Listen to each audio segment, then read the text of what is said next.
glasses back on his nose to get a good look at it. "I really question the need for these arrows to be on fire," he muttered as he unrolled the small scroll tied to it. "Joey, Johnny, Headmaster Fangswan wishes to see you in his office immediately. Ting, get some water. The tapestries are burning." As the two students left and the classroom burned, their sensei attempted to restore order. "Okay, who's ready to die next? Brad, show them how it's done." At this point, you might be wondering who's telling you this story. Who would have the lowdown on all things ninja?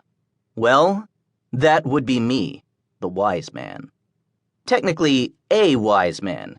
It's more of a job title than a name. But I am one of the best, if I do say so myself. Not all wise men and wise women are created equal, and some barely deserve the name. Dillydale Fwops was famous for being the dumbest wise man who ever lived. He was known for answering questions by throwing himself down a well or wearing a bucket for 3 days. While a few argue that he was just too wise for anyone to understand, I know my opinion on it. We get assigned to locations based on our capacity for wisdom. For example, if you live in a goat-herding village at the butt end of the world, then, chances are, you'll have a wise man to match. Now, give the man his due. For all goat and goat milk-related questions, you won't find a higher authority. And he probably even knows a thing or two about yaks.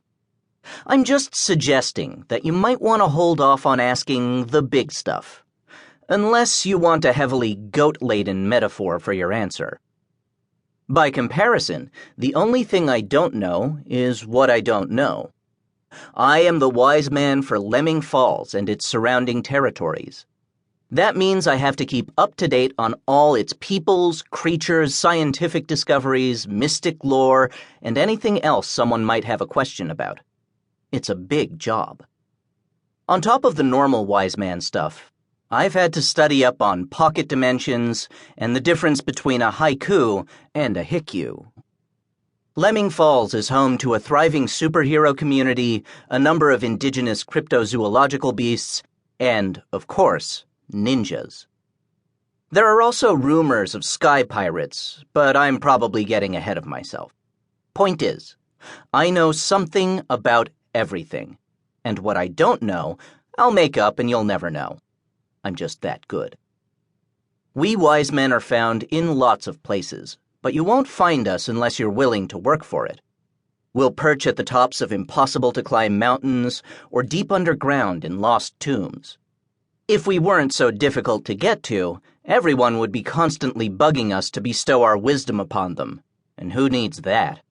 Looking for a solution to the inner turmoil of your soul? Seek out a wise man.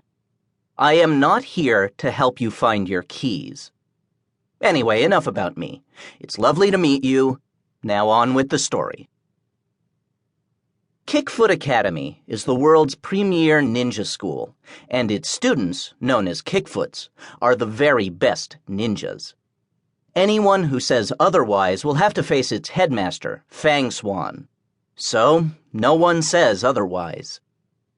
In much the same way that hurricanes are given names like Irene or Gladys, Fangswan's epic temper tantrums are also named, like the one about the potatoes or the one about the nose whistling.